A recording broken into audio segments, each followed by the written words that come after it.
আমার বাড়িটা যখন দখল করে ফেলে শেখ ফজলে নূর তাপস, তখন তারাই আমাকে ভোট ক্যাম্পিংয়ের জন্য ডাকছে। তো আমি তখন হতাশ যে আমার বাড়ি যখন দখল করে ফেললেন, আবার আমাকে দিয়ে ভোট চাওয়ার কাজও করছেন। মানে ধরেন বাড়ি দখল হয়েছে 6 মাস, তার মধ্যেই তাদের ইলেকশন, সেই ইলেকশনে আমাকে দিয়ে ভোট চাওয়ানো হচ্ছে। তো এবং আমি দেখলাম যে আমার পাশে যে আরও 2-3 জন আছে, তারাও মন থেকে ওই দলকে সাপোর্ট করে না, কিন্তু তারাও বাধ্য হয়েছে এই জায়গায় আসতে। কারণ আপনারা সেই পরিস্থিতিটাগুলো সবাই অবগত আছেন যে কী পরিস্থিতির মধ্যে আমরা ছিলাম। সেখানে যদি আমরা একটা না করাটা অনেক বিপজ্জনক ছিল। জাস্টিস পাই, যে অন্যায়ভাবে তারা রাতারাতি 200 লোক দিয়ে বাড়িটা দখল করে ফেলেছে, আমার মনে হচ্ছিল আমি সিনেমা দেখছি। তো আমি এটার বিচার চাই। তার 1 বছর পরে আমার বাবা মারা গেছে, তারপরে তাদের ক্যাম্পেইনের জন্য আমাকে ডাকা হয়েছে। আমি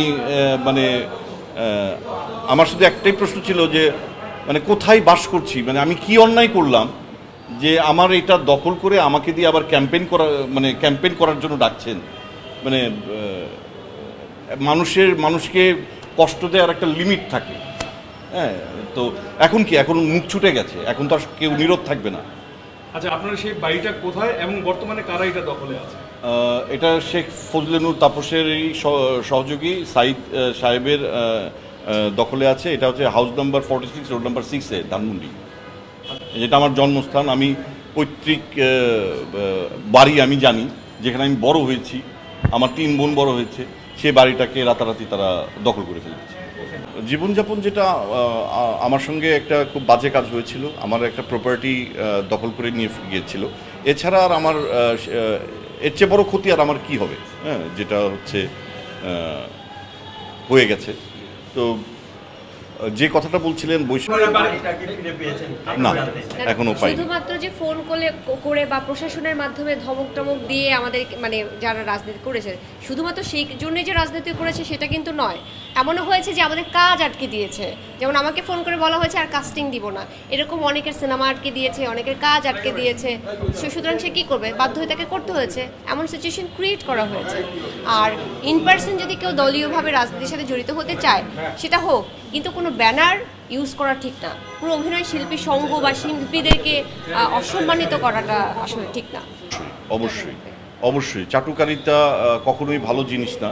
আর শিল্পীরা হচ্ছে পাবলিক ফিগার, সবাই তাদেরকে পছন্দ করে। যখনই একটি মানুষের বা একটি দলের চাটুকারিতা করে, তখন সেটা আসলে খুব দৃষ্টিকটু দেখায়। আমার মনে হয় শিল্পীদের এইগুলো থেকে নিজেদের বিরত রাখাটাই ভালো। আচ্ছা, জি মাশাল্লাহ, এখন অনেক ভালো, বুক ভরে নিঃশ্বাস নিতে পারছি, ইচ্ছা মতো কথা বলতে পারছি। সো আমার মনে হয় মাশাল্লাহ অনেক ভালো। শিকার ফ্যাসিবাদ, সেই কথাটা আমি বারবার বলছি যে আসলে শিল্পীদের রাজনীতি না করাই উচিত।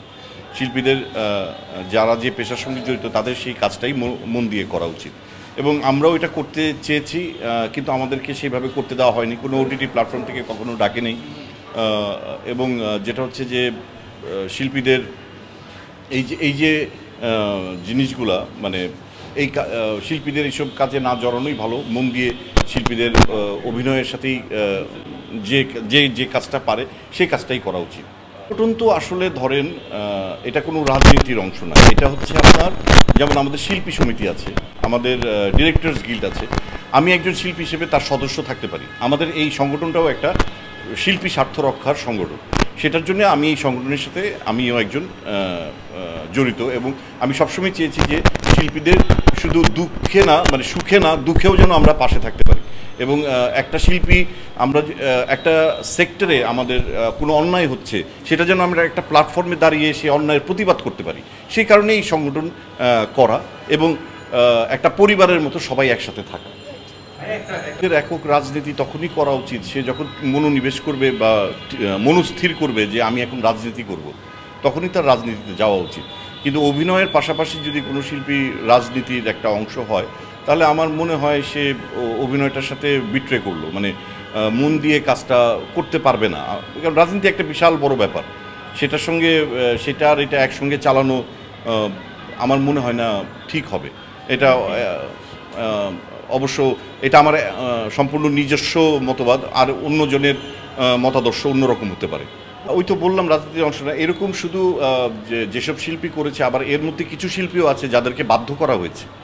হ্যাঁ, তারা নিজেদের বিপদে পড়ে তাদেরকে এই কাজটুকু করতে হয়েছে। কারণ তখন যদি আপনাকে বলতো যে আপনি পাশে দাঁড়ান, আমি করব না, আপনি দাঁড়াবেন না, কারণ আপনিও আপনার জায়গাটা থেকে, আমরা সেরকম একটা পরিস্থিতির মধ্যে ছিলাম।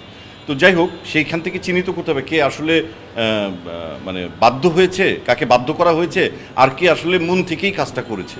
তো মন থেকে যে কাজটা করেছে আমি তাকে বলবো যে এই ধরনের রাজনীতি না জড়ানোই ভালো, আর করলে শুধু রাজনীতিটাই করা উচিত।